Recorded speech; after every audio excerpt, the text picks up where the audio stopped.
ng kalimismis o sigarilyas. Ayan, hindi pinagayat ko na sa anak ko. Ito ang panggata natin, lalo wala tayong natural na gata. So, meron na rin tayong bawang at sibuyas at luya. Dahil nakapagpa-import natin, ayan, nalahok natin sa sigarilyas natin. So, ilalagay ko na yung bawang at sibuyas. Ayan. Tapos, haluin lang natin. Pati yung luya. Ayan, nilagay na natin yung gata dahil kumukulo na din yung ating gata. So, malambot na rin yung karne natin dyan. Lagay na natin yung ating gulay. Lagyan ko na rin yung ricato, asin, paminta, at 4 na perasong sili. Yan.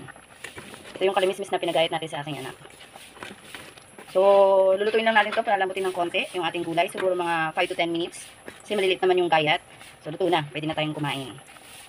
Haluin lang natin para mag-mix all together yung ating gulay at karne at yung gata. Siyempre, para lumasa, diba? Yan. Uy, halagdag pa.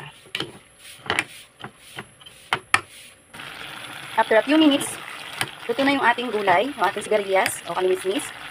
So, tikman na natin yung lasa niya kung okay na ba sa alat. At pwede tayong kumain.